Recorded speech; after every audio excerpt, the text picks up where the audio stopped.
Hey everyone, just jumping in quickly before we get into the story, just for a couple of small things you might want to know. So this story was written in 1846. There's a lot of talk of Russian rubles. Now, I couldn't find an exact conversion rate for Russian rubles of that time to now, but a US dollar in the same time period is worth about 41 US dollars now, so imagine about a times 40 difference probably is about vaguely correct. Also, there's two names for this story. It's Mr. Prokharchin or Mr. Prokharchin. The story is titled, the translation I'm reading is titled Prokharchin, but it reads with the name Prokharchin. So you'll see that. Secondly, the main character goes by two names in the story. So he goes by Semyon Ivanovich and Mr. Prokharchin. Both of those are the same guy, so don't get confused by that. There's a lot of names in this story. They're all Russian names. I don't speak Russian, so apologies if my pronunciation sucks. But I at least kept it consistent, so should be able to tell who's who. Lastly, Fyodor Dostoevsky, my favorite author. Really hope you guys enjoy. As always, thanks for listening. Like, comment, do all that bullshit. You know what to do. Okay, let's get on with the story. This is Mr. Prokharchin, written by Fyodor Dostoevsky. In the darkest and humblest corner of Ustina Fyodorovna's flat lived Semyon Ivanovich Prokharchin, a well-meaning elderly man who did not drink. Since Mr. Prokharchin was of a very humble grade in the service, and received a salary strictly proportionate to his official capacity, Ustina Fyodorovna could not get more than 5 rubles a month from him for his lodging. Some people said that she had her own reasons for accepting him as a lodger, but, be that as it may, as though in despite of all his detractors, Mr. Prokharchin actually became her favorite, in an honorable and virtuous sense, of course. It must be observed that Ustina Fyodorovna, a very respectable woman, who had a special partiality for meat and coffee, and found it difficult to keep the fasts, let rooms to several other boarders who paid twice as much as Semyon Ivanovich, yet not being quiet lodgers, but on the contrary all of them spiteful scoffers, at her feminine ways and her forlorn helplessness, stood very low in her good opinion, so that, if it had not been for the rent they paid, she would not have cared to let them stay, nor indeed to see them in her flat at all. Semyon Ivanovich had become her favorite from the day when a retired, or perhaps, more correctly speaking, discharged clerk, with a weakness for strong drink, was carried to his last resting place in Volkovo. Though this gentleman had only one eye, having had the other one knocked out, owing, in his own words, to his valiant behavior, and only one leg, the other having been broken in the same way, owing to his valor. Yet he had succeeded in winning all the kindly feeling of which Ustina Fyodorovna was capable, and took the fullest advantage of it, and would probably have gone on for years, living as her devoted satellite and toady, if he had not finally drunk himself to death in the most pitiable way. All this had happened at Pesky, where Ustina Fyodorovna only had 3 lodgers, of whom, when she moved into a new flat and set up on a larger scale, letting to about a dozen new boarders, Mr. Prokharchin was the only one who remained. Whether Mr. Prokharchin had certain incorrigible defects, or whether his companions were, every one of them, to blame, there seemed to be misunderstandings on both sides from the first. We must observe here all that Ustina Fyodorovna's new lodgers, without exception, got on together like brothers. Some of them were in the same office. Each one of them by turns lost all his money to the others at faro, preference, and bix. They all liked, in a merry hour, to enjoy what they called the fizzing moments of life in a crowd together. They were fond, too, at times, of discussing lofty subjects, though in the end things rarely passed off without a dispute. Yet as all prejudices were banished from the whole party, the general harmony was not in the least disturbed thereby. The most remarkable among the lodgers were Mark Ivanovich, an intelligent and well-read man, then Oplavaniev, then Prepolovenko, also a nice and modest person. Then there was a certain Zinovy Prokofyevich, whose object in life was to get into aristocratic society. Then there was Okeanov, the copying clerk, who had, in his time, almost wrested the distinction of prime favorite from Semyon Ivanovitch. Then another copying clerk called Sudbin, the plebeian Kantarev. There were others too.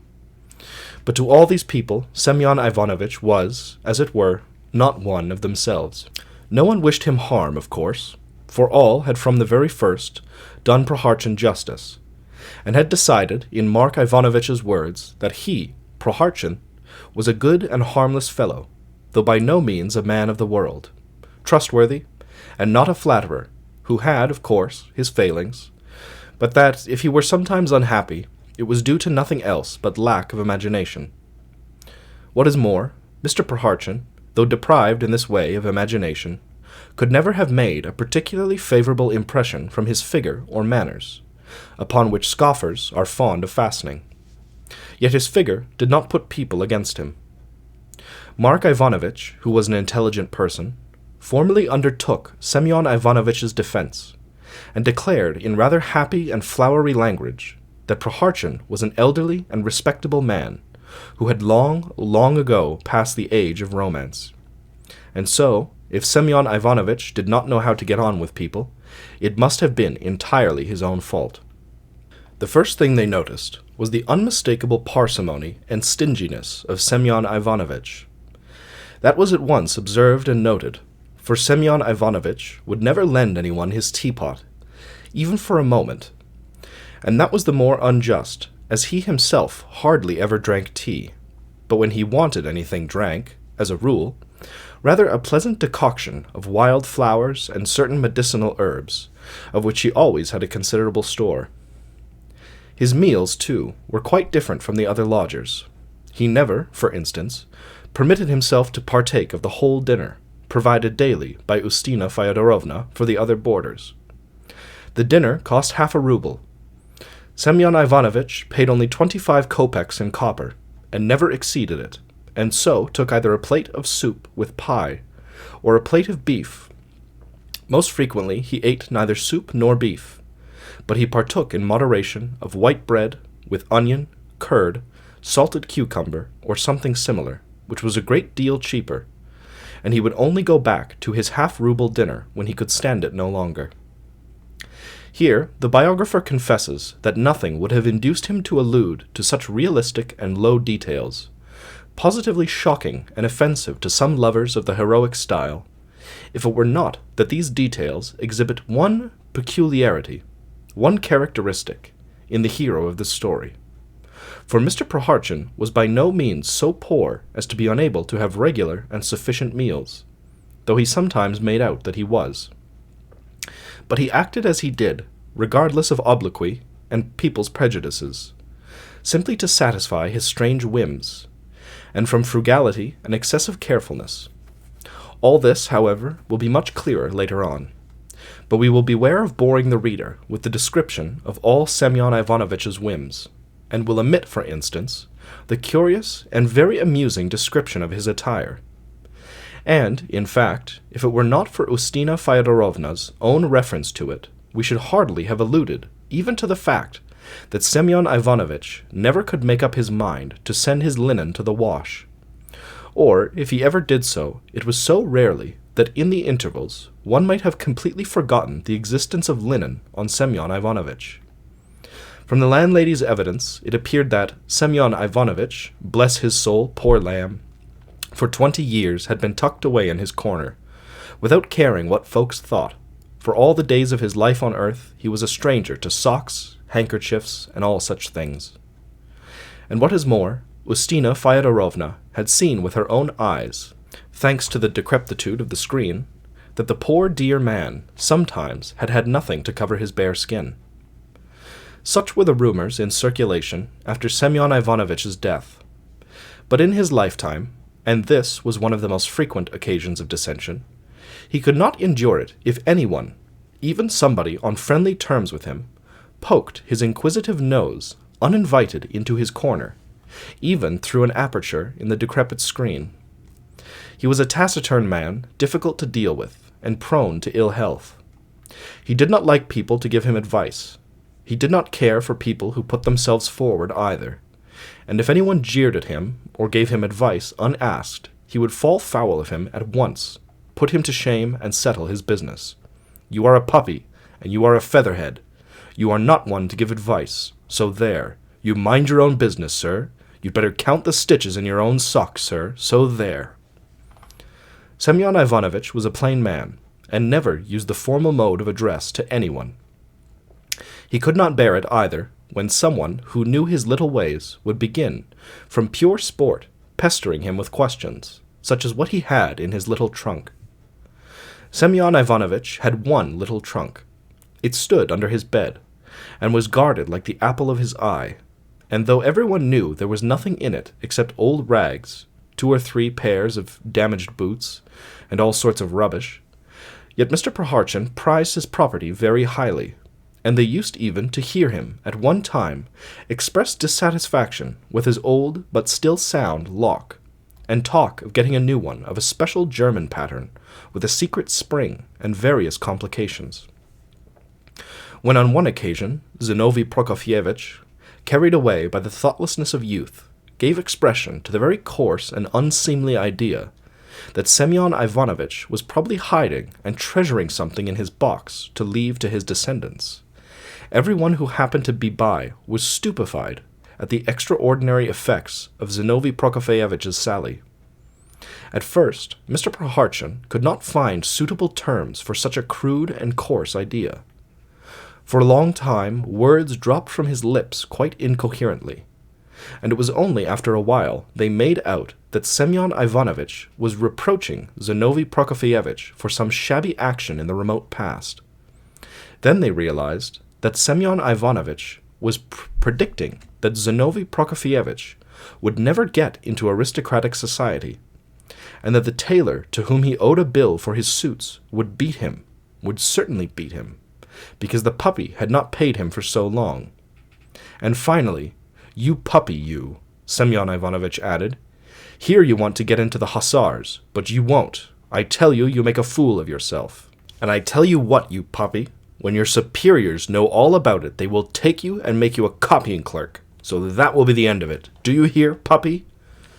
Then Semyon Ivanovitch subsided, but after lying down for 5 hours, to the intense astonishment of everyone, he seemed to have reached a decision, and began suddenly reproaching and abusing the young man again, at first to himself, and afterwards addressing Zinovy Prokofyevitch. But the matter did not end there, and in the evening, when Mark Ivanovitch and Prepelevenko made tea and asked Okeanov to drink it with them, Semyon Ivanovitch got up from his bed, purposely joined them, subscribing his 15 or 20 kopecks, and on the pretext of a sudden desire for a cup of tea, began at great length going into the subject, and explaining that he was a poor man, nothing but a poor man, and that a poor man like him had nothing to save. Mr. Prokharchin confessed that he was a poor man on this occasion, he said, simply because the subject had come up, that the day before yesterday he had meant to borrow a rouble from that impudent fellow, but now he should not borrow it for fear the puppy should brag, that was the fact of the matter, and that his salary was such that one could not buy enough to eat, and that finally, a poor man, as you see, he sent his sister-in-law in Tver 5 roubles every month, that if he did not send his sister-in-law in Tver 5 roubles every month, his sister-in-law would die. And if his sister-in-law, who was dependent on him, were dead, he, Semyon Ivanovitch, would long ago have bought himself a new suit. And Semyon Ivanovitch went on talking in this way at great length about being a poor man, about his sister-in-law, and about roubles, and kept repeating the same thing over and over again to impress it on his audience, till he got into a regular muddle and relapsed into silence. Only 3 days later, when they had all forgotten about him, and no one was thinking of attacking him, he added something in conclusion to the effect that when Zinovy Prokofyevitch went into the hussars, the impudent fellow would have his leg cut off in the war, and then he would come with a wooden leg and say, "Semyon Ivanovitch, kind friend, give me something to eat." And then Semyon Ivanovitch would not give him something to eat, and would not look at the insolent fellow, and that's how it would be, and he could just make the best of it. All this seemed naturally very curious, and at the same time fearfully amusing. Without much reflection, all the lodgers joined together for further investigation, and simply from curiosity determined to make a final onslaught on Semyon Ivanovitch en masse. And as Mr. Prokharchin, too, had of late, that is, ever since he had begun living in the same flat with them, been very fond of finding out everything about them and asking inquisitive questions, probably for private reasons of his own, relations sprang up between the opposed parties without any preparation or effort on either side, as it were by chance and of itself. To get into relations, Semyon Ivanovitch always had in his reserve his peculiar, rather sly, and very ingenious maneuver, of which the reader has learned something already. He would get off his bed about tea-time, and if he saw the others gathered together in a group to make tea, he would go up to them like a quiet, sensible, and friendly person, hand over his 20 kopecks, as he was entitled to do, and announce that he wished to join them. Then the young men would wink at one another, and so indicating that they were in league together against Semyon Ivanovitch, would begin a conversation, at first strictly proper and decorous. Then one of the wittier of the party would, apropos of nothing, fall to telling them news consisting mostly, usually, of entirely false and quite incredible details. He would say, for instance, that someone had heard His Excellency that day telling Demid Vassilievitch that in his opinion married clerks were more trustworthy than unmarried, and more suitable for promotion, for they were steady, and that their capacities were considerably improved by marriage, and that therefore he, that is, the speaker, in order to improve and be better fitted for promotion, was doing his utmost to enter the bonds of matrimony as soon as possible with a certain Fevronia Prokofyevna. Or he would say that it had more than once been remarked about certain of his colleagues that they were entirely devoid of social graces and of well-bred, agreeable manners, and consequently unable to please ladies in a good society, and that, therefore, to eradicate this defect, it would be suitable to deduct something from their salary, and with the sum so obtained to hire a hall where they could learn to dance, acquire the outward signs of gentlemanliness and good breeding, courtesy, respect for their seniors, strength of will, a good and grateful heart, and various agreeable qualities.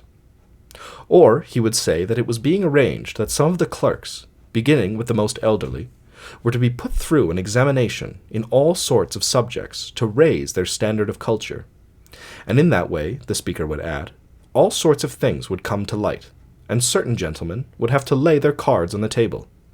In short, thousands of similar, very absurd rumors were discussed. To keep it up, everyone believed the story at once, showed interest in it, asked questions, applied it to themselves, and some of them, assuming a despondent air, began shaking their heads and asking everyone's advice, saying what were they to do if they were to come under it. It need hardly be said that a man far less credulous and simple-hearted than Mr. Prokharchin would have been puzzled and carried away by a rumor so unanimously believed. Moreover, from all appearances, it might be safely concluded that Semyon Ivanovitch was exceedingly stupid, and slow to grasp any new unusual idea, and that when he heard anything new, he had always first, as it were, to chew it over and digest it, to find out the meaning, and struggling with it in bewilderment, at last perhaps to overcome it, though even then in a quite special manner peculiar to himself alone. In this way, curious and hitherto unexpected qualities began to show themselves in Semyon Ivanovitch. Talk and tittle-tattle followed, and by devious ways it all reached the office at last, with additions. What increased the sensation was the fact that Mr. Prokharchin, who had looked almost exactly the same from time immemorial, suddenly, apropos of nothing, wore quite a different countenance. His face was uneasy, his eyes were timid, and had a scared and rather suspicious expression. He took to walking softly, starting and listening, and to put the finishing touch to his new characteristics, developed a passion for investigating the truth. He carried his love of truth at last to such a pitch as to venture, on 2 occasions, to inquire of Demid Vassilievitch himself concerning the credibility of the strange rumors that reached him daily by dozens. And if we say nothing here of the consequence of the action of Semyon Ivanovitch, it is for no other reason but a sensitive regard for his reputation. It was in this way that people came to consider him as misanthropic and regardless of the proprieties. Then they began to discover that there was a great deal that was fantastical about him. And in this they were not altogether mistaken, for it was observed on more than one occasion that Semyon Ivanovitch completely forgot himself, and sitting in his seat with his mouth open and his pen in the air, as though frozen or petrified, looked more like the shadow of a rational being than that rational being itself. It sometimes happened that some innocently gaping gentleman, on suddenly catching his straying, lustreless, questioning eyes, was scared and all of a tremor, and at once inserted into some important document either a smudge or some quite inappropriate word. The impropriety of Semyon Ivanovitch's behavior embarrassed and annoyed all really well-bred people. At last no one could feel any doubt of the eccentricity of Semyon Ivanovitch's mind, when one fine morning the rumor was all over the office that Mr. Prokharchin had actually frightened Demid Vassilyevitch himself, for, meeting him in the corridor, Semyon Ivanovitch had been so strange and peculiar that he had forced his superior to beat a retreat. The news of Semyon Ivanovitch's behavior reached him himself at last. Hearing of it, he got up at once, made his way carefully between the chairs and tables, reached the entry, took down his overcoat with his own hand, put it on, went out, and disappeared for an indefinite period. Whether he was led into this alarm by some or other impulse we cannot say, but no trace was seen of him for a time either at home or at the office. We will not attribute Semyon Ivanovitch's fate simply to his eccentricity, yet we must observe to the reader that our hero was a very retiring man, unaccustomed to society, and had, until he made the acquaintance of the new lodgers, lived in complete unbroken solitude, and had been marked by his quietness and even a certain mysteriousness. For he had spent all the time that he lodged at Pesky lying on his bed behind the screen, without talking or having any sort of relations with anyone. Both his old fellow-lodgers lived exactly as he did. They, too, were somehow mysterious people, and spent 15 years lying behind their screens. The happy, drowsy hours and days trailed by, one after the other, in patriarchal stagnation, and as everything around them went its way in the same happy fashion, neither Semyon Ivanovitch nor Ustinya Fyodorovna could remember exactly when fate had brought them together. "It may be 10 years, it may be 20, it may even be 25 altogether," she would say at times to her new lodgers, "since he settled here with me. Poor dear man, bless his heart." And so it was very natural that the hero of our story, being so unaccustomed to society, was disagreeably surprised when, a year before, he, a respectable and modest man, had found himself suddenly in the midst of a noisy and boisterous crew, consisting of a dozen young fellows, his colleagues at the office, and his new housemates. The disappearance of Semyon Ivanovitch made no little stir in the lodgings. One thing was that he was the favorite, another that his passport, which had been in the landlady's keeping, appeared to have been accidentally mislaid. Ustina Fyodorovna raised a howl, as was her invariable habit on all critical occasions. She spent 2 days in abusing and upbraiding the lodgers. She wailed that they had chased away her lodger like a chicken, and all those spiteful scoffers had been the ruin of him. And on the 3rd day she sent them all out to hunt for the fugitive, and at all costs to bring him back, dead or alive. Towards the evening, Sudbin first came back with the news that traces had been discovered, and that he had himself seen the runaway in Tolkuchki market, and other places, had followed and stood close to him, but had not dared to speak to him. He had been near him in a crowd, watching a house fire in Crooked Lane. Half an hour later, Okianov and Kantorev came in and confirmed Sudbin's story, word for word. They too had stood near, had followed him quite close, had stood not more than 10 paces from him. But they also had not ventured to speak to him. But both observed that Semyon Ivanovitch was walking with a drunken cadger. The other lodgers were all back together at last, and after listening attentively, they made up their minds that Prokharchin could not be far off and would not be long in returning. But they said that they had all known beforehand that he was about with a drunken cadger. This drunken cadger was a thoroughly bad lot, insolent and cringing, and it seemed evident that he had got round Semyon Ivanovitch in some way.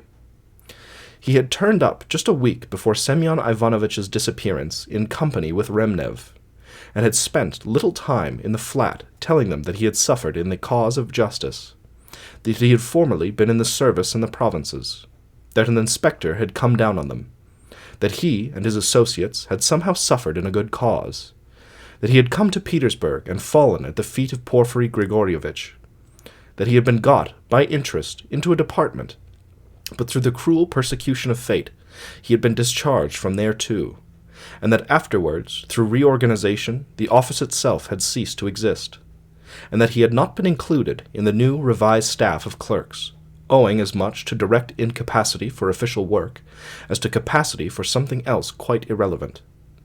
All this mixed up with his passion for justice and, of course, the trickery of his enemies.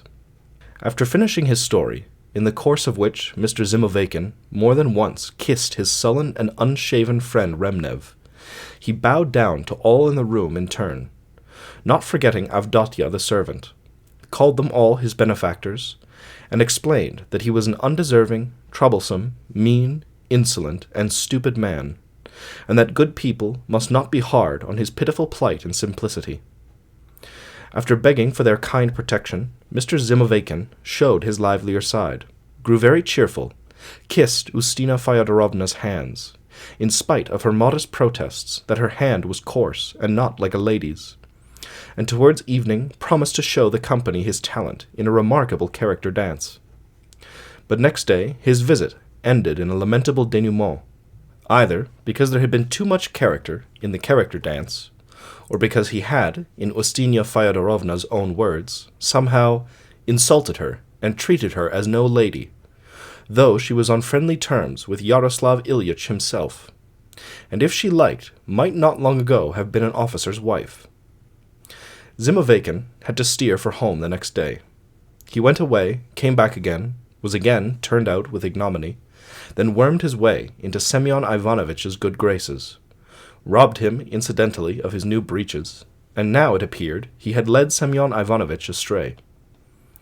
As soon as the landlady knew that Semyon Ivanovitch was alive and well, and that there was no need to hunt for his passport, she promptly left off grieving and was pacified.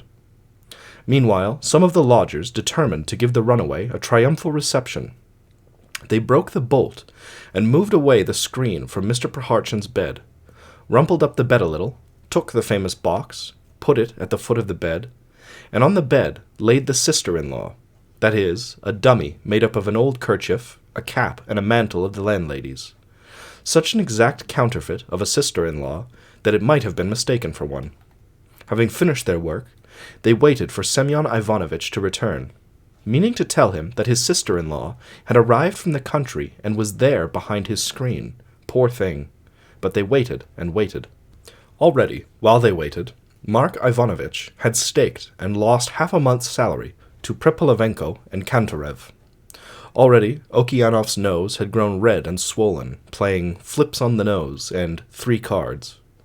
Already, Avdotya, the servant, had almost had her sleep out, and had twice been on the point of getting up to fetch the wood and light the stove, and Zinovy Prokofyevnich, who kept running out every minute to see whether Semyon Ivanovitch were coming, was wet to the skin, but there was no sign of anyone yet, neither Semyon Ivanovitch nor the drunken cadger.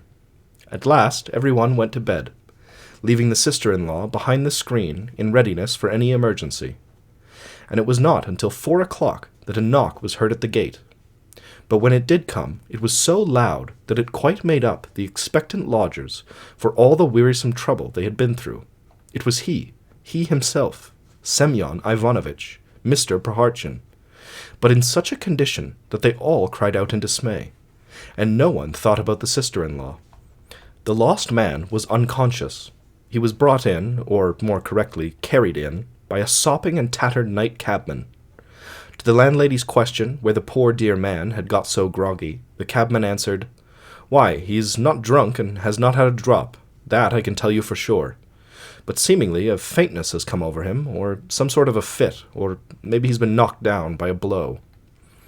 They began examining him, propping the culprit against the stove, to do so more conveniently, and saw that it really was not a case of drunkenness, nor had he had a blow, but that something else was wrong, for Semyon Ivanovitch could not utter a word, but seemed twitching in a sort of convulsion, and only blinked, fixing his eyes in bewilderment, first on one and then on another of the spectators, who were all attired in night array.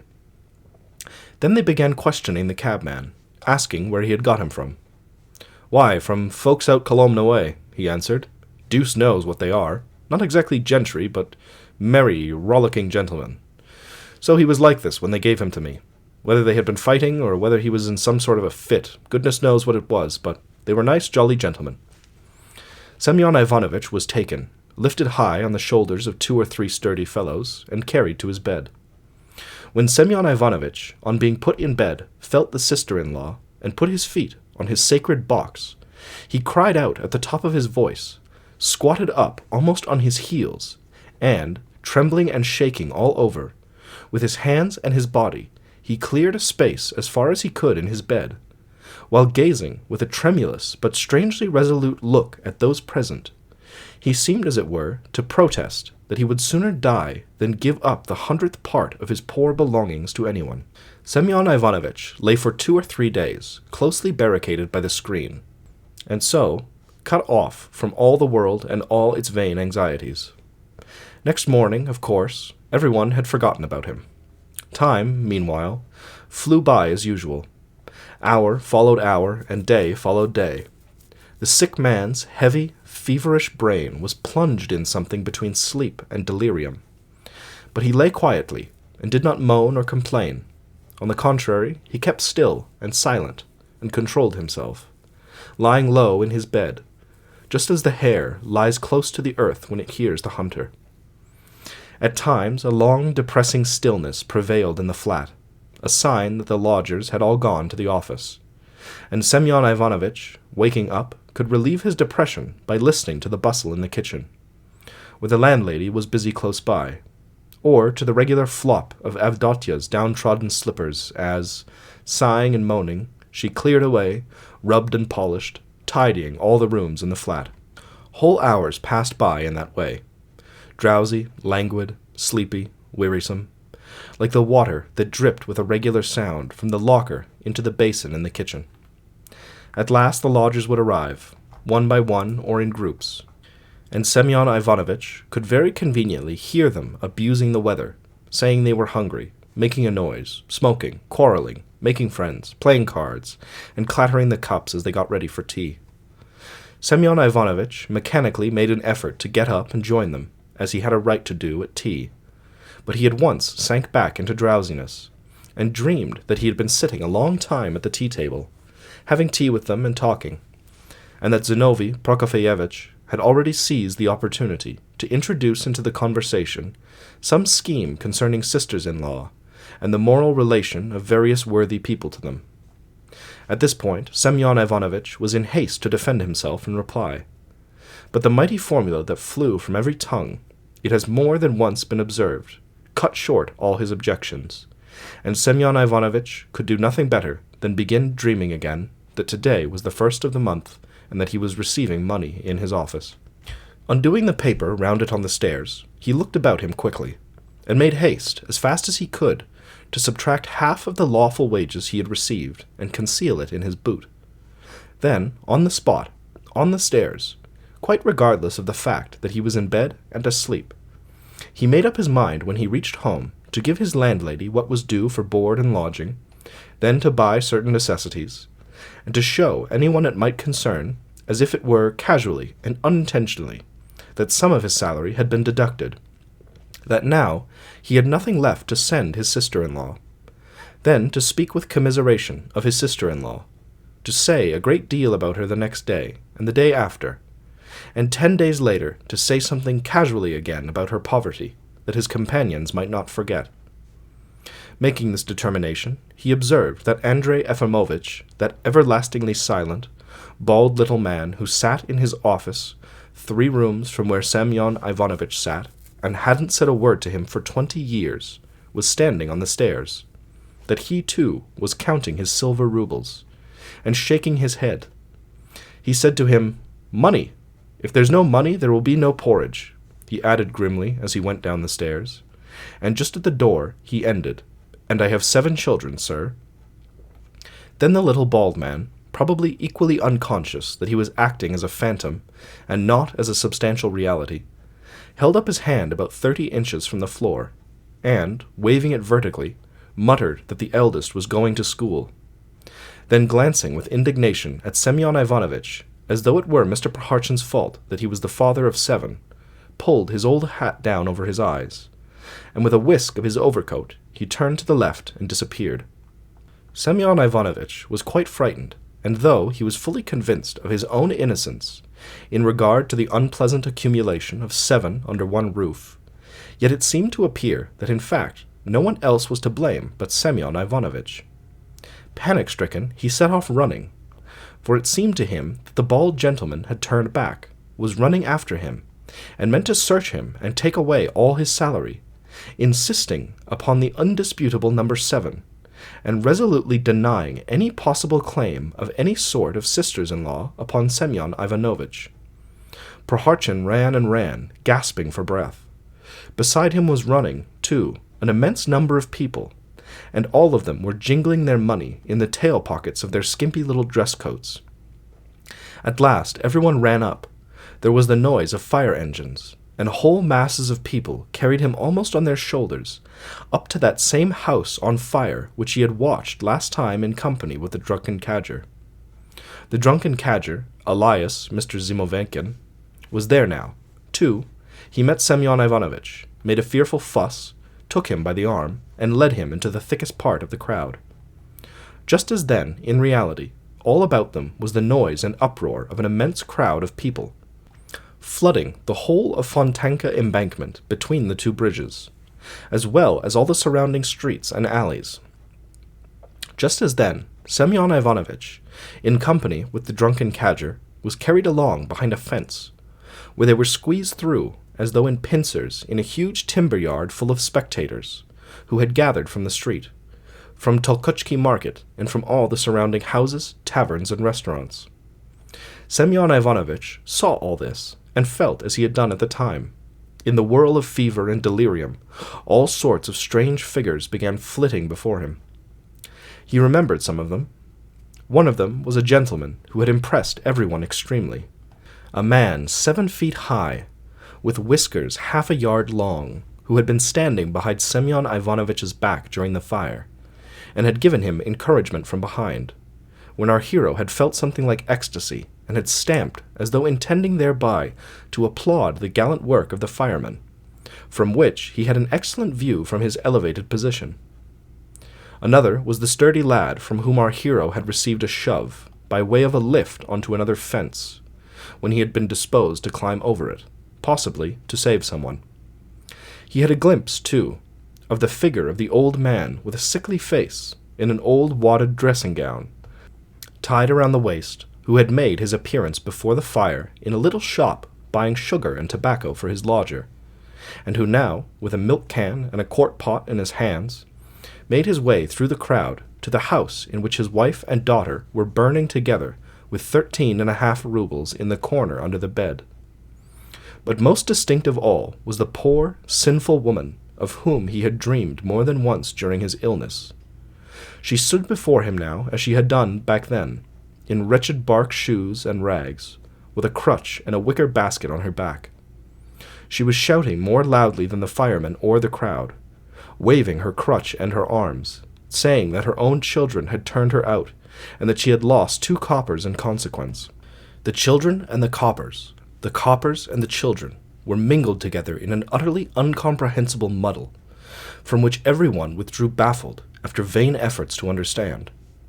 But the woman would not desist. She kept wailing, shouting, and waving her arms, seeming to pay no attention either to the fire up to which she had been carried by the crowd from the street, or to the people about her, or to the misfortune of strangers, or even to the sparks and red-hot embers which were beginning to fall in showers on the crowd standing near.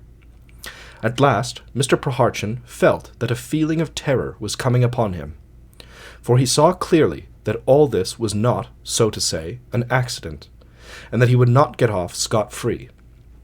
And indeed, upon the woodstack, close to him, was a peasant, in a torn smock that hung loose about him, with his hair and beard singed, and he began stirring up all the people against Semyon Ivanovitch. The crowd pressed closer and closer. The peasant shouted, and foaming at the mouth with horror, Mr. Prokharchin suddenly realized that this peasant was a cabman who he had cheated 5 years before in the most inhuman way, slipping away from him without paying, through a side gate, and jerking up his heels as he ran, as though he were barefoot on hot bricks. In despair, Mr. Prokharchin tried to speak, to scream, but his voice failed him. He felt that the infuriated crowd was twining around him like a many-colored snake, strangling him, crushing him. He made an incredible effort and awoke. Then he saw that he was on fire, that all his corner was on fire, that his screen was on fire, that the whole flat was on fire, together with Ustinya Fyodorovna and all her lodgers, that his bed was burning, his pillow, his quilt, his box, and last of all, his precious mattress. Semyon Ivanovitch jumped up, clutched at the mattress, and ran dragging it after him. But in the landlady's room into which, regardless of decorum, our hero ran just as he was, barefoot and in his shirt, he was seized, held tight, and triumphantly carried back behind the screen, which meanwhile was not on fire. It seemed that it was rather Semyon Ivanovitch's head that was on fire, and was put back to bed.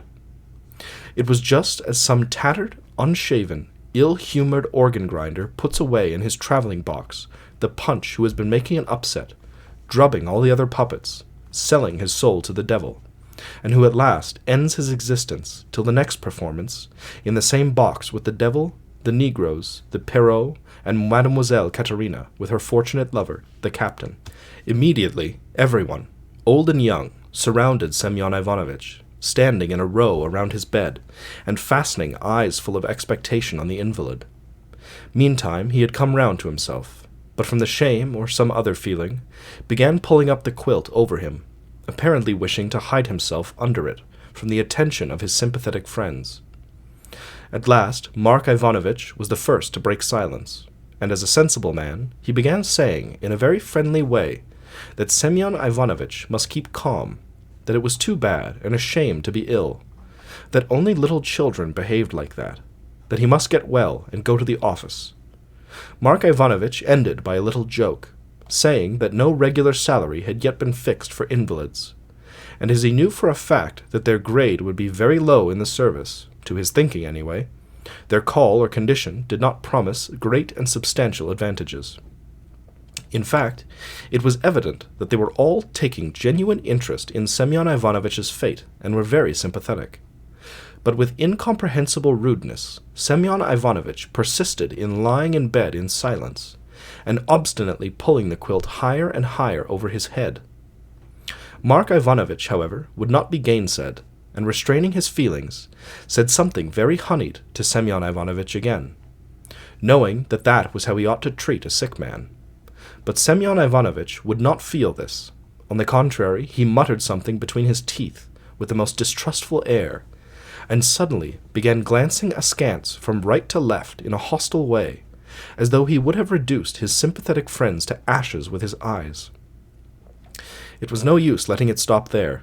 Mark Ivanovitch lost patience, and seeing that the man was offended and completely exasperated, and had simply made up his mind to be obstinate, told him straight out, without any softening suavity, that it was time to get up, that it was no use lying there, that shouting day and night about houses on fire, sisters-in-law, drunken cadgers, locks, boxes, and goodness knows what else, was all stupid, improper, and degrading. For if Semyon Ivanovitch did not want to sleep himself, he should not hinder other people, and please would he bear it in mind. This speech produced its effects, for Semyon Ivanovitch, turning promptly to the orator, articulated firmly, though in a hoarse voice, "You hold your tongue, puppy, you idle speaker, you foul-mouthed man. Do you hear, young dandy? Are you a prince, eh? Do you understand what I say?" Hearing such insults, Mark Ivanovitch fired up, but realizing that he had to deal with a sick man, magnanimously overcame his resentment and tried to shame him out of his humor, but was cut short in that too. For Semyon Ivanovitch observed at once that he would not allow people to play with him for all that Mark Ivanovitch wrote poetry. Then followed a silence of 2 minutes. At last, recovering from his amazement, Mark Ivanovitch, plainly, clearly, in well-chosen language, but with firmness, declared that Semyon Ivanovitch ought to understand that he was among gentlemen, and you ought to understand, sir, how to behave with gentlemen. Mark Ivanovitch could, on occasion, speak effectively, and liked to impress his hearers.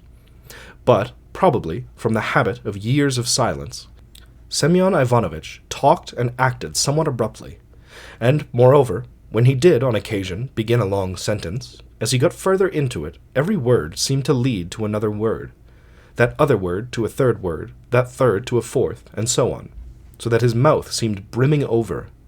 He began stuttering, and the crowding words took to flying out in picturesque disorder. That was why Semyon Ivanovitch, who was a sensible man, sometimes talked terrible nonsense. "You are lying," he said now. "You booby, you loose fellow, you'll come to want, you'll go begging, you seditious fellow, you loafer, take that, you poet." "Why, you're still raving, aren't you, Semyon Ivanovitch?" "I tell you what," answered Semyon Ivanovitch. "Fools rave, drunkards rave, dogs rave, but a wise man acts sensibly. I tell you, you don't know your own business, you loafer, you educated gentleman, you learned book. Here, you'll get on fire and not notice your head's burning off. What do you think of that?" "Why, how do you mean, burn my head off, Semyon Ivanovitch?" Mark Ivanovitch said no more, for everyone saw clearly that Semyon Ivanovitch was not yet in his sober senses, but delirious.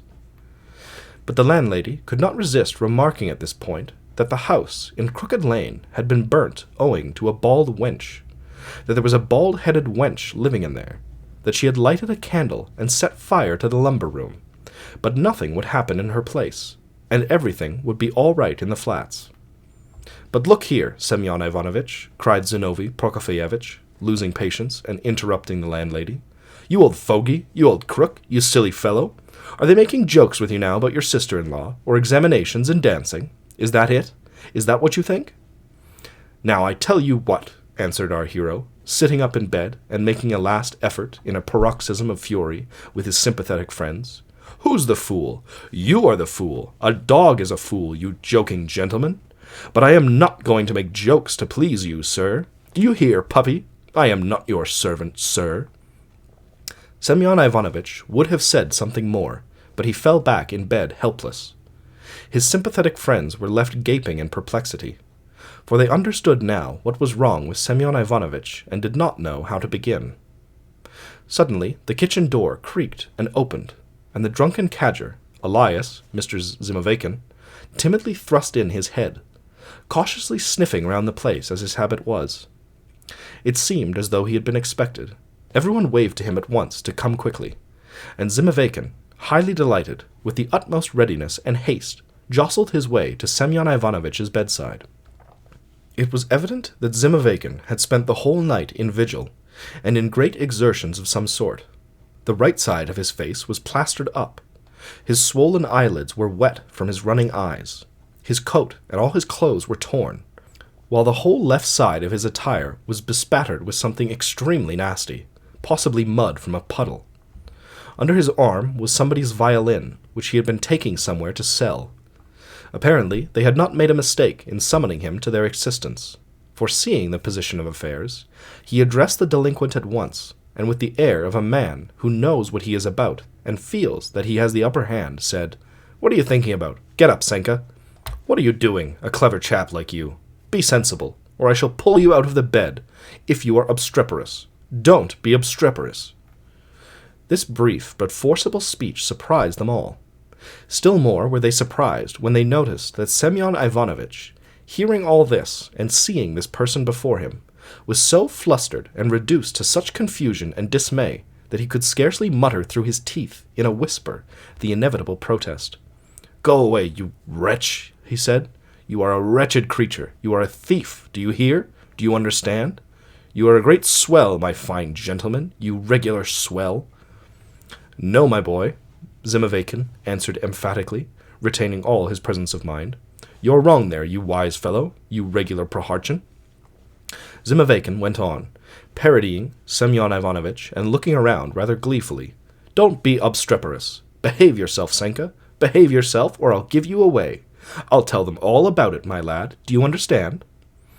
Apparently, Semyon Ivanovitch did understand, for he started when he heard the conclusion of the speech, and began looking rapidly about him with an utterly desperate air. Satisfied with the effect, Mr. Zimoveykin would have continued, but Mark Ivanovitch checked his zeal, and waiting till Semyon Ivanovitch was still and almost calm again, began judiciously impressing on the uneasy invalid at great length that, to harbor ideas such as he now had in his head, was first, useless, and secondly, not only useless, but harmful, and, in fact, not so much harmful as positively immoral. And the cause of it all was that Semyon Ivanovitch was not only a bad example, but led them all into temptation. Everyone expected satisfactory results from this speech. Moreover, by now, Semyon Ivanovitch was quite quiet, and replied in measured terms. A quiet discussion followed. They appealed to him in a friendly way, inquiring what he was so frightened of. Semyon Ivanovitch answered, but his answers were irrelevant. They answered him, he answered them. There were one or two more observations on both sides, then everyone rushed into discussion. For suddenly, such a strange and amazing subject cropped up, that they did not know how to express themselves. The argument, at last, led to impatience. Impatience led to shouting, and shouting even to tears. And Mark Ivanovitch went away at last, foaming at the mouth, and declaring that he had never known such a blockhead. Oplovaniev spat in disgust. Okeanov was frightened. Zinovy Prokofyevitch became tearful, while Ustinya Fyodorovna positively howled, wailing that her lodger was leaving them and had gone off his head, that he would die, poor dear man, without a passport and without telling anyone, while she was a lone, lorn woman, and that she would be dragged from pillar to post. In fact, they all saw clearly at last that the seed they had sown had yielded 100-fold, that the soil had been too productive, and that in their company Semyon Ivanovitch had succeeded in overstraining his wits completely, and in the most irrevocable manner. Everyone subsided into silence, for though they saw that Semyon Ivanovitch was frightened, the sympathetic friends were frightened too. "What?" cried Mark Ivanovitch. "But what are you afraid of? What have you gone off your head about? Who's thinking about you, my good sir? Have you the right to be afraid? Who are you? What are you? Nothing, sir. A round knot, sir. That is what you are. What are you making a fuss about? A woman has been run over in the street, so are you going to be run over? Some drunkard did not take care of his pocket, but is that any reason why your coat-tails should be cut off? A house is burnt down, so your head is to be burnt off. Is that it, sir? Is that it?" You stupid," muttered Semyon Ivanovitch. "If your nose were cut off, you would eat it up with a bit of bread and not notice it." "I may be a dandy," shouted Mark Ivanovitch, not listening. "I may be a regular dandy, but I have not to pass an examination to get married, to learn dancing. The ground is firm under me, sir. Why, my good man, haven't you room enough? Is the floor giving way under your feet, or what? Well, they won't ask you, will they? They'll shut one up, and that will be the end of it. The end of it? That's what's up. What's your idea now, eh? Why, they kicked out the drunken cadger. Yes, but you see, that was a drunkard, and you are a man, and so am I. Yes, I am a man. It's there all right one day, and then it's gone. Gone? But what do you mean by it? Why, the office, office. Yes, you blessed man, but of course the office is wanted and necessary. It is wanted, I tell you. It's wanted today and it's wanted tomorrow. But the day after tomorrow it will not be wanted. You have heard what happened? Why, but they'll pay for your salary for the year, you doubting Thomas, you man of little faith. They'll put you into another job on account of your age. Salary? But what if I have spent my salary? If thieves come and take my money? And I have a sister-in-law, do you hear? A sister-in-law, you battering ram.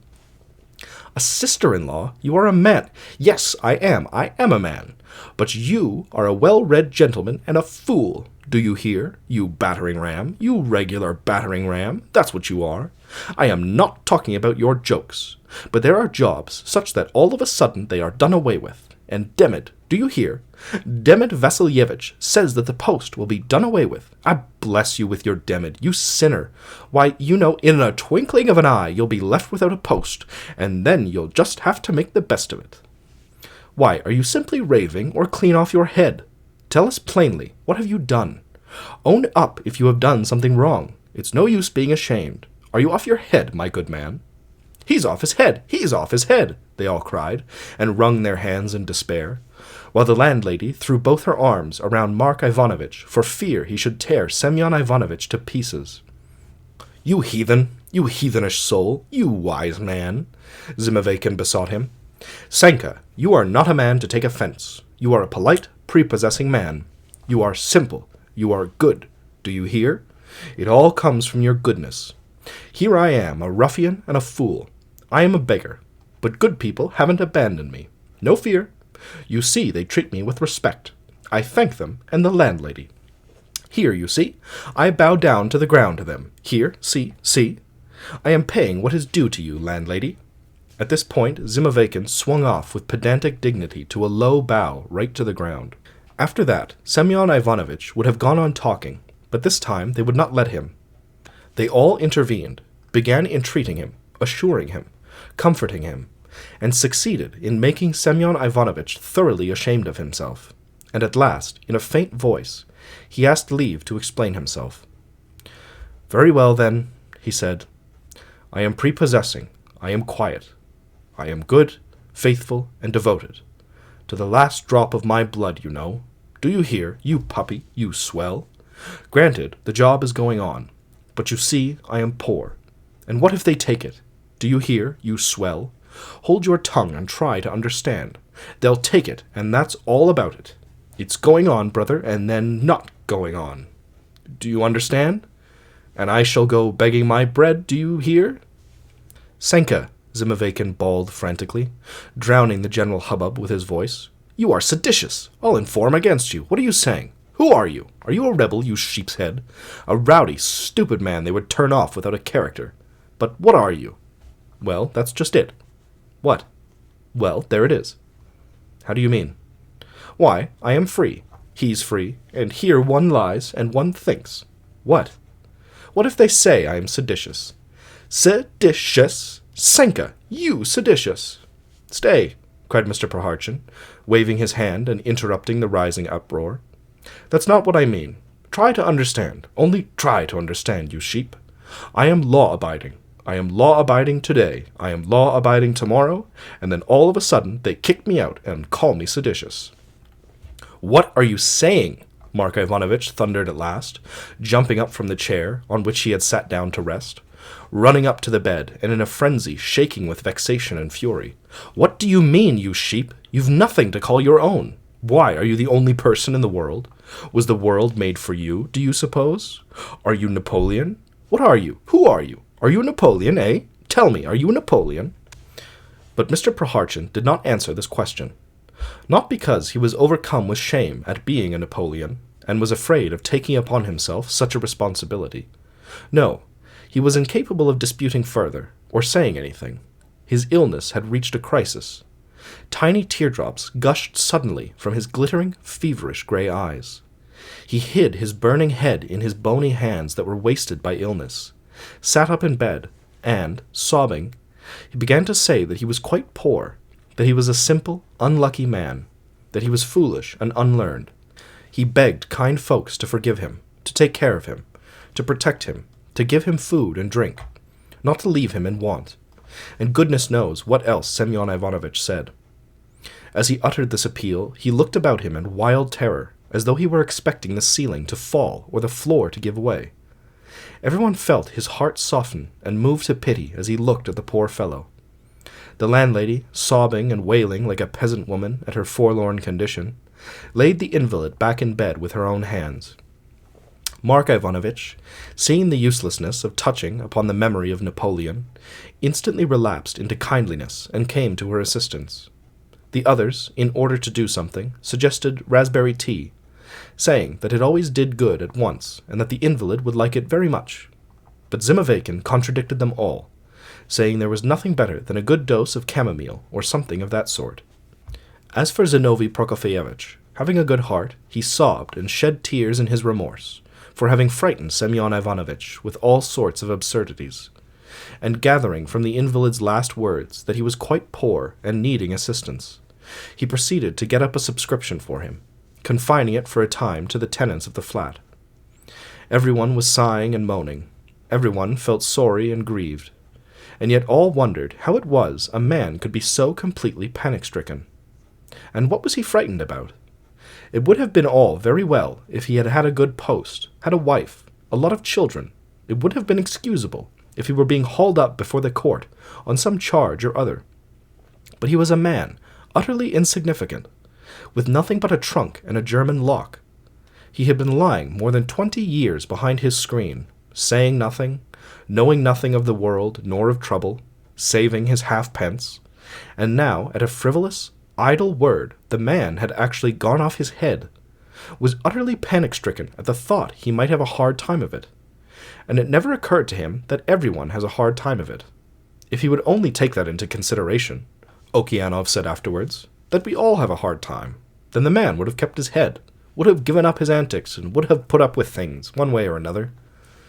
All day long nothing was talked of but Semyon Ivanovitch. They went up to him, inquired after him, tried to comfort him, but by the evening he was beyond that. The poor fellow began to be delirious and feverish. He sank into unconsciousness, so that they almost thought of sending for a doctor. The lodgers all agreed together and undertook to watch over Semyon Ivanovitch and soothe him by turns through the night, and if anything happened, to wake all the rest immediately. With the object of keeping awake, they sat down to cards, settling beside the invalid his friend, the drunken cadger, who had spent the whole day in the flat and had asked leave to stay the night. As the game was played on credit and was not at all interesting, they soon got bored. They gave up the game, then got into an argument about something, then began to be loud and noisy, finally dispersed to their various corners, went on for a long time, angrily shouting and wrangling, and as all of them felt suddenly ill-humored, they no longer cared to sit up, so went to sleep. Soon it was as still in the flat as in an empty cellar, and it was the more like one because it was horribly cold. The last to fall asleep was Okeanov, and it was between sleeping and waking, as he said afterwards, I fancied, just before the morning, 2 men kept talking close by me. Okeanov said that he recognized Zimoveykin, and that Zimoveykin began waking his old friend Remnev just beside him, that they talked for a long time in a whisper. Then Zimoveykin went away, and could be heard trying to unlock the door into the kitchen. The key, the landlady declared afterwards, was lying under her pillow and was lost that night. Finally, Okeanov testified. He had fancied he had heard them go behind the screen to the invalid and light a candle there. And I know nothing more, he said. I fell asleep and woke up, as everybody else did, when everyone in the flat jumped out of bed at the sound behind the screen of a shriek that would have roused the dead. And it seemed to many of them that a candle went out at that moment. A great hubbub arose. Everyone's heart stood still. They rushed pall-mall at the shriek, but at that moment there was a scuffle, with shouting, swearing, and fighting. They struck a light and saw that Zimoveykin and Remnev were fighting together, that they were swearing and abusing one another.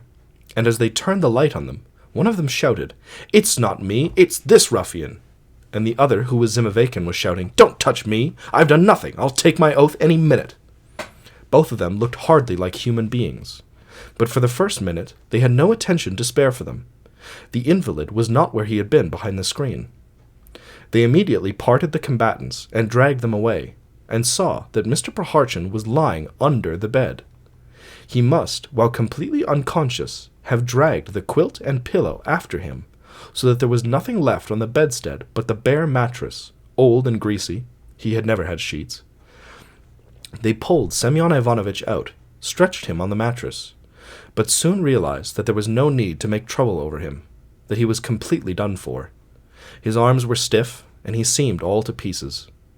They stood over him. He still faintly shuddered and trembled all over, made an effort to do something with his arms, could not utter a word, but blinked his eyes as they say heads do when still warm and bleeding after being just chopped off by the executioner. At last the body grew more and more still. The last faint convulsions died away. Mr. Prokharchin had set off with his good deeds and his sins. Whether Semyon Ivanovitch had been frightened by something, whether he had had a dream, as Remnev maintained afterwards, or there had been some other mischief, nobody knew.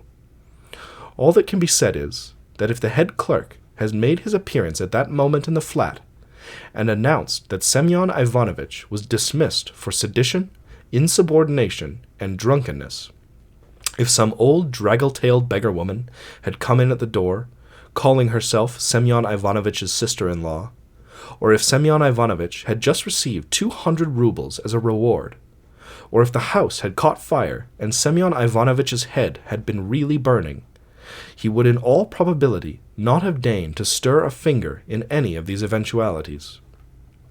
While the first stupefaction was passing over, while all present were regaining their powers of speech, were working themselves up into a fever of excitement, shouting and flying to conjectures and suppositions, while Ustinya Fyodorovna was pulling the box from under his bed, was rummaging in a fluster under the mattress and even in Semyon Ivanovitch's boots, while they cross-questioned Remnev and Zimoveykin, Okeanov, who had hitherto been the quietest, humblest, and least original of the lodgers, suddenly plucked up all his presence of mind and displayed all his latent talents, by taking up his hat and under cover of the general uproar slipping out of the flat.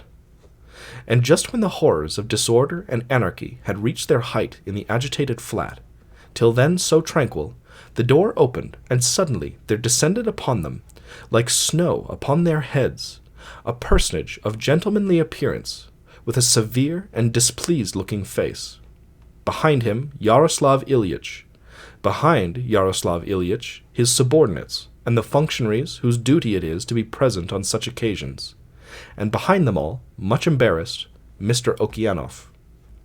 The severe-looking personage, of gentlemanly appearance, went straight up to Semyon Ivanovitch, examined him, made a wry face, shrugged his shoulders, and announced what everybody knew, that is, that the dead man was dead, only adding that the same thing had happened a day or two ago to a gentleman of consequence, highly respected, who had died suddenly in his sleep. Then the personage of gentlemanly but displeased-looking appearance walked away, saying that they had troubled him for nothing, and took himself off. His place was at once filled, while Remnev and Zimoveykin were handed over to the custody of the proper functionaries, by Yaroslav Ilyitch, who questioned someone, adroitly took possession of the box, which the landlady was already trying to open, put the boots back in their proper place, observing that they were all in holes and no use, and asked for the pillow to be put back, called up Okeanov, asked for the key of the box which was found in the pocket of the drunken cadger, and solemnly, in the presence of the proper officials, unlocked Semyon Ivanovitch's property. Everything was displayed: 2 rags, a pair of socks, half a handkerchief, an old hat, several buttons, some old soles, and the uppers of a pair of boots. That is, all sorts of odds and ends, scraps, rubbish, trash, which had a stale smell. The only thing of any value was the German lock. They called up Okeanov and cross-questioned him sternly, but Okeanov was ready to take his oath. They asked for the pillow. They examined it. It was extremely dirty, but in other respects it was like all other pillows. They attacked the mattress. They were about to lift it up, but stopped for a moment's consideration, when suddenly, and quite unexpectedly, something heavy fell with a clink on the floor. They bent down and saw on the floor a screw of paper, and in the screw some dozen rubles. "Ahey," said Yaroslav Ilyitch, pointing to a slit in the mattress from which hair and stuffing were sticking out. They examined the slit and found that it had only just been made with a knife and was half a yard in length. They thrust hands into the gap and pulled out a kitchen knife, probably hurriedly thrust in there after slitting the mattress. Before Yaroslav Ilyitch had time to pull the knife out of the slit and say "Ahey" again, another screw of money fell out, and after it, one at a time, 2 half-rubles, a quarter-ruble, then some small change, and an old-fashioned, solid 5-kopeck piece. All this was seized upon. At this point, it was realized that it would not be amiss to cut up the whole mattress with scissors. They asked for scissors. Meanwhile, the guttering candle lighted up a scene that would have been extremely curious to a spectator. About a dozen lodgers were grouped round the bed in the most picturesque costumes, all unbrushed, unshaven, unwashed, sleepy-looking, just as they had gone to bed. Some were quite pale, while others had drops of sweat upon their brows. Some were shuddering, while others looked feverish. The landlady, utterly stupefied, was standing quietly with her hands folded, waiting for Yaroslav Ilyitch's good pleasure. From the stove above, the heads of Avdotya, the servant, and the landlady's favorite cat looked down with frightened curiosity. The torn and broken screen lay cast on the floor. The open box displayed its uninviting contents. The quilt and pillow lay tossed at random, covered with fluff from the mattress. And on the 3-legged wooden table gleamed the steadily growing heap of silver and other coins. Only Semyon Ivanovitch preserved his composure, lying calmly on the bed, and seeming to have no foreboding of his ruin. When the scissors had been brought, and Yaroslav Ilyitch's assistant, wishing to be of service, shook the mattress rather impatiently to ease it from under the back of its owner, Semyon Ivanovitch, with its habitual civility, made room a little, rolling on his side with the back to the searchers. Then, at a second shake, he turned on his face, finally gave way still further, and as the last slat in the bedstead was missing, he suddenly and quite unexpectedly plunged head downward, leaving in view only 2 bony, thin, blue legs, which stuck upwards like 2 branches of a charred tree. As this was the second time that morning that Mr. Prokharchin had poked his head under the bed, it at once aroused suspicion, and some of the lodgers, headed by Zinovy Prokofyevitch, crept under it, with the intention of seeing whether there was something hidden there too. But they knocked their heads together for nothing, and as Yaroslav Ilyitch shouted to them, bidding them release Semyon Ivanovitch at once from his unpleasant position, 2 of the more sensible seized each a leg, dragged the unsuspected capitalist into the light of day, and laid him across the bed. Meanwhile, the hare and flock were flying about. The heap of silver grew, and my goodness, what a lot there was! Noble silver rubles, stout solid ruble and a half pieces, pretty half-ruble coins, plebeian quarter-rubles, 20-kopeck pieces, even the unpromising old crone's small fry of 10 and 5-kopeck silver pieces, all done up in separate bits of paper in the most methodical and systematic way. There were curiosities also, 2 counters of some sort, 1 Napoleon d'Or, 1 very rare coin of some unknown kind. Some of the rubles were of the greatest antiquity. They were rubbed and hacked coins of Elizabeth, German kreutzers, coins of Peter, of Catherine. There were, for instance, old 15-kopeck pieces, now very rare, pierced for wearing as earrings, all much worn, yet with the requisite number of dots. There was even copper, but all of that was green and tarnished. They found 1 red note, but no more. At last, when the dissection was quite over, and the mattress case had been shaken more than once without a clink, they piled all the money on the table, and set to work to count it. At the first glance, one might well have been deceived, and have estimated it at 1,000,000. It was such an immense heap, but it was not 1,000,000, though it did turn out to be a very considerable sum, exactly 2,497 rubles and a half, so that, if Zinovy Prokofyevitch's subscription had been raised the day before, there would perhaps have been just 2,500 rubles. They took the money, they put a seal on the dead man's box, they listened to the landlady's complaints, and informed her when and where she ought to lodge information in regard to the dead man's little debt to her. A receipt was taken from the proper person. At that point, hints were dropped in regard to the sister-in-law.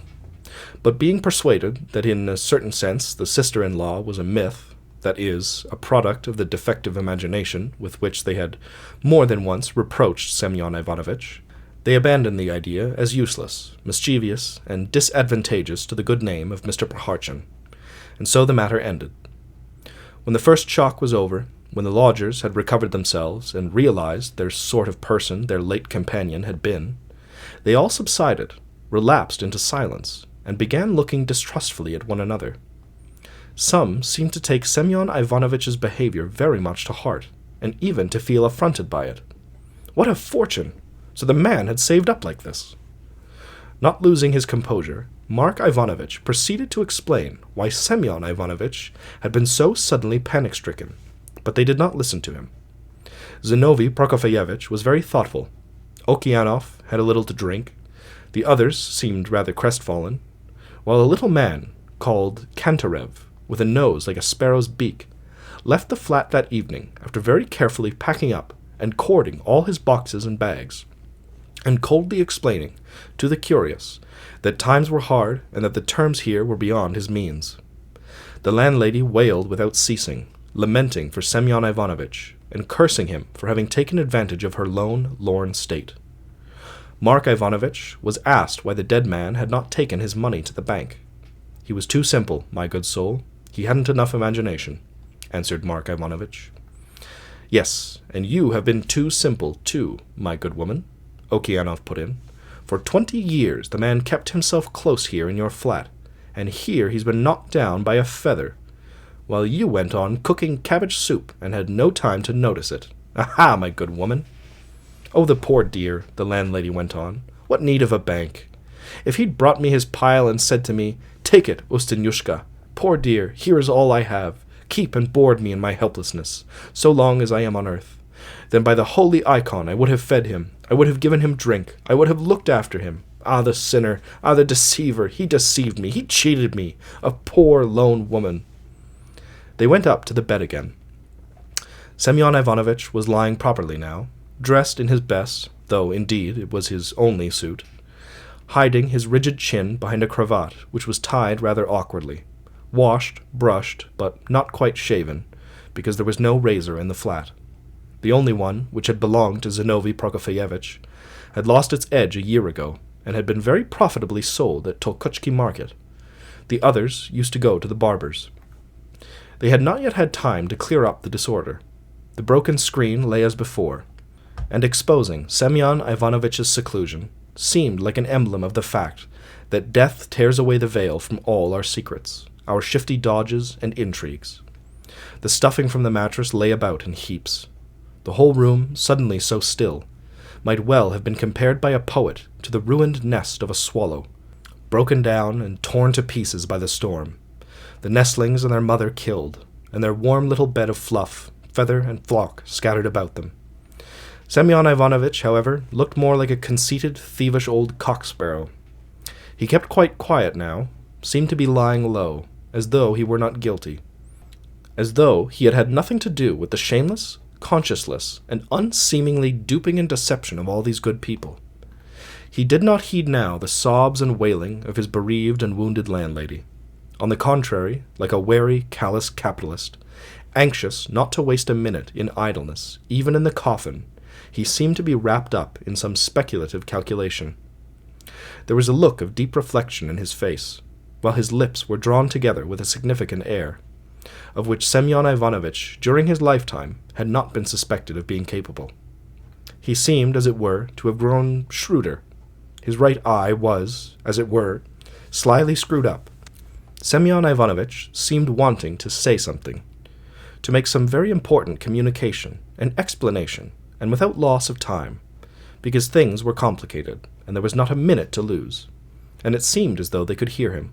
"What is it? Give it over. Do you hear, you stupid woman? Don't whine. Go to bed and sleep it off, my good woman. Do you hear? I am dead. There's no need of a fuss now. What's the use of it, really? It's nice to lie here. Though I don't mean that, do you hear? You are a fine lady. You are a regular fine lady. Understand that. Here I am, dead now. But look here, what if... That is, perhaps it can't be so. But I say, what if I'm not dead? What if I get up? Do you hear? What would happen then?"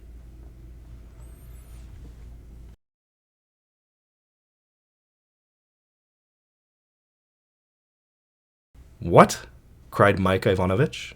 Mike? Why do I keep calling him Mike? What the fuck?